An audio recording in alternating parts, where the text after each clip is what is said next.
নমস্কার, আমি তৃণমূল কংগ্রেসের মুখপাত্র রিজু দত্ত।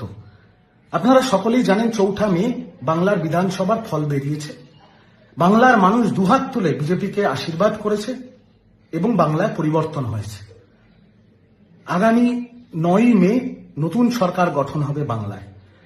কিন্তু আমার ভিডিওটা আজকে সেটা নিয়ে নয়। আমার ভিডিওটা হচ্ছে 4 মে বিকেল 4টে থেকে আজকে 6 মে দুপুর 3টে অবধি আমার সাথে ব্যক্তিগত কি ঘটনা ঘটেছে। আপনারা জানেন যে আমার দল তৃণমূল কংগ্রেস কাউন্টিং অবজারভার করে পূর্ব মেদিনীপুরে পাঠায়। এবার যখন সারা বাংলা জুড়েই যে গেরুয়া সুনামি আমরা দেখেছি, সেখানে পূর্ব মেদিনীপুরও তো তার বাইরে ছিল না। পূর্ব মেদিনীপুরে যখন তৃণমূল পিছিয়ে ব্যাকফুটে এবং বিজেপি হৈ হৈ করে জিতছে, তখন শেষ মুহূর্তে আমি পূর্ব মেদিনীপুর থেকে বেরিয়ে আসি এবং বাড়ি ফিরে আসি। যখন বাড়ি ফিরছি, যখন আমি আমার গলিতে ঢুকছি, তখন স্বাভাবিকভাবে বিজেপির যে কর্মীরা, যে সমর্থকরা, যারা এতদিন ধরে অত্যাচারিত, যারা লাঞ্ছিত, যারা বঞ্চিত, তাদের খুশির বহিঃপ্রকাশ হবেই। তারা ফ্ল্যাগ নিয়ে জয় শ্রীরামের স্লোগান দিচ্ছে, গান বাজাচ্ছে, আবির খেলছে, খুব স্বাভাবিক। সেই মুহূর্তে আমার গাড়িটা তাদের ওই বিজয় উৎসবের সামনে গিয়ে পড়ে। আমার ড্রাইভার মুসলিম, আমি গাড়িতে সামনের সিটে বসে।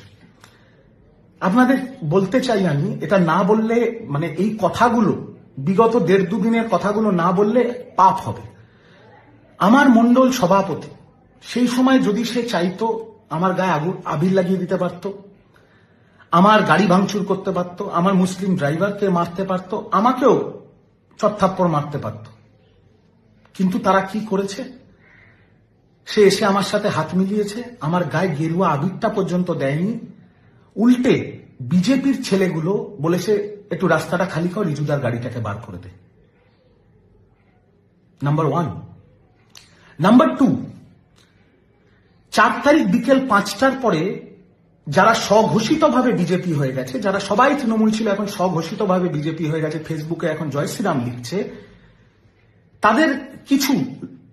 তাদের মধ্যে থেকে 4 তারিখ রাত্রেবেলা আমার বাড়ির সামনে মদ খেয়ে অকথ্য ভাষায় খিস্তি খেয়র, আমার মা একজন doctor, non political, practising gynaecologist, তাকে অনেক রকম থ্রেট দেওয়া, আমার স্ত্রী অরাজনৈতিক একটা প্রাইভেট কোম্পানিতে চাকরি করে, তাকে অনেক রকম থ্রেট দেওয়া হয়েছে, এবং আমাকেও অনেক গালাগাল দেওয়া হয়েছে। যেহেতু আমিও তো দলের পক্ষ থেকে ভোটের সময় প্রাণপাত করে লড়াই করেছি যেটুকু আমার ক্ষমতায় ছিল,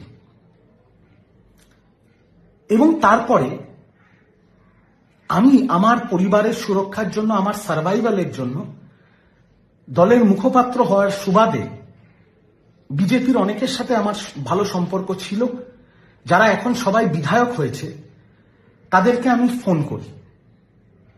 কিসের জন্য ফোন করি? নিজের এবং নিজের পরিবারের সুরক্ষার জন্য।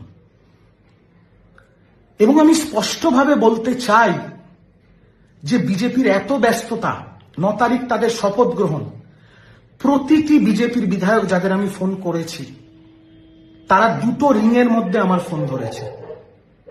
নাম্বার 1, বিজেপির দিল্লির শীর্ষ নেতৃত্ব এবং বিজেপির বাংলার শীর্ষ নেতৃত্ব আমাকে ওপেনলি বলেছে, তুমি বুক ফুলিয়ে তৃণমূল কংগ্রেস করো, তোমার পরিবারের ওপরে কোনো আঁচ আসবে না। কারণ আমি তাদের একটাই কথা বলেছিলাম যে, দাদা, আমাদের কি বাঁচার অধিকার নেই? আমরা বিরোধী দল করি, এখন আমরা তৃণমূল কংগ্রেস করি, আমি তৃণমূলের মুখপাত্র, কিন্তু আমার কি বাঁচার অধিকার নেই? আমাদের কি বেসিক সম্মানটুকু থাকবে না? আমাদের জীবন জীবিকা, আমাদের চাকরি, সেটাও কি আপনারা কেড়ে নেবেন? তাহলে বলুন, আমরা সুইসাইড করে দিচ্ছি।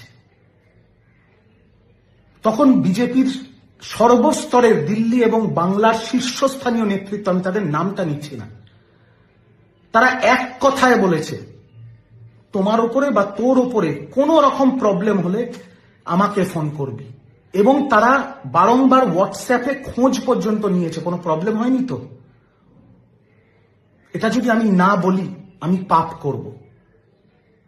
তারা আমাকে স্পষ্ট বলেছে, রিজু, তুই যা করেছিস, যা ভাষণবাজি করেছিস, যা ডায়লগবাজি করেছিস, কর্মীদের মনে তোর জন্য রাগ আছে, কিন্তু তুই দলের মুখপাত্র হয়ে করেছিস। তুই কারুর বেআইনি ভাবে জোর খাটিয়ে জমি কেড়ে নিসনি, বাড়ি দখল করে নিসনি, কারুর বাড়ির মা বোনের গায়ে হাত দিসনি, কাউকে মারধর করিসনি আমাদের কোনো কর্মীকে না। তুই কোনোদিন ফলস কেস দিয়ে কাউকে থানায় ঢুকিয়েছিস, জেল খাটিয়েছিস। সেই জন্য আমরা কথা দিচ্ছি, তোর বা তোর পরিবারের ওপরে কোনো আঁচ লাগবে না।